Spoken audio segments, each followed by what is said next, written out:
This is exactly how we help clients get incredible results. How do you calculate how many calories you need in order to lose fat and build muscle? This is the world's simplest formula.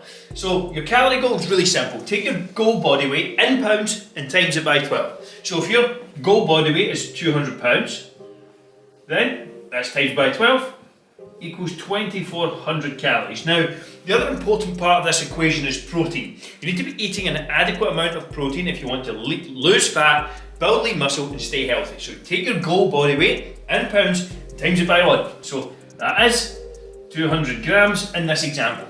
These are the two most important numbers. Studies have shown that if you equate calories and protein, does not matter what diet method you use, you will get the same outcome. Cool.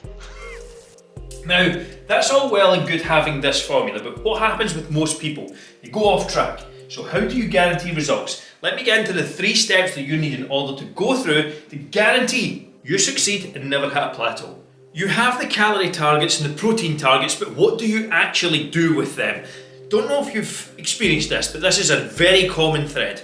You get into a new diet change, you make some changes, you get into a new lifestyle, you start eating better, you set a calorie goal, calorie counting, whatever it is you're doing.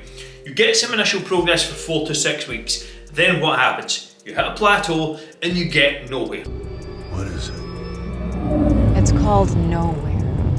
You lack motivation, you fall off, it starts to decrease, and essentially you end up back at square one.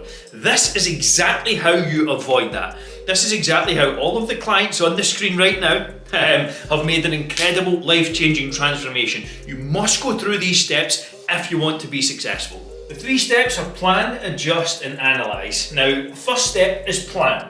You must hit a consistent calorie and protein target. Failure to hit anything consistently will result in you completely and utterly wasting your time. You must be able to do this consistently.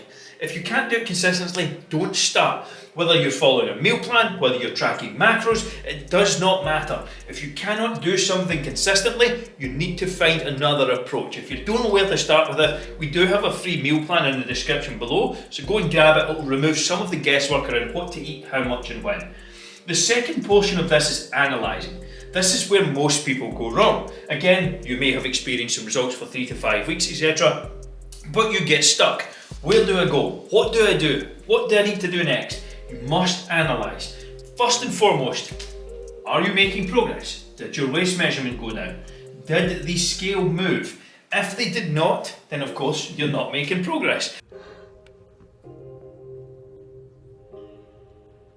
But you have to have a keen eye on this. Now, I highly advise a weekly check-in. That's exactly what we do in our program. All of our clients are expected to upload pictures, measurements, and their weigh-ins on a at least weekly basis. We actually do more regular weigh-ins to get a feel for what's going on in the week. But you have to analyse, are you moving forward?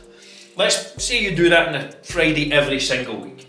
You do your measurements, you take your pictures, you do your weigh-ins, and you haven't made progress. What do? These are the only 2 things you should really ever need to do. The first one is increase your steps by 20%. What have you done? You've increased the output. You only lose weight by being in a calorie deficit, not revolutionary information. If anyone tells you anything else, they're a liar. Firstly, increase steps by 20%. That should generally get a bump in activity, which will result in more progress. The second part of that is to decrease your calories by 200. If you decrease your calories by 200, you're going to get a bump in progress and you're going to again start to make progress and continue to move forward.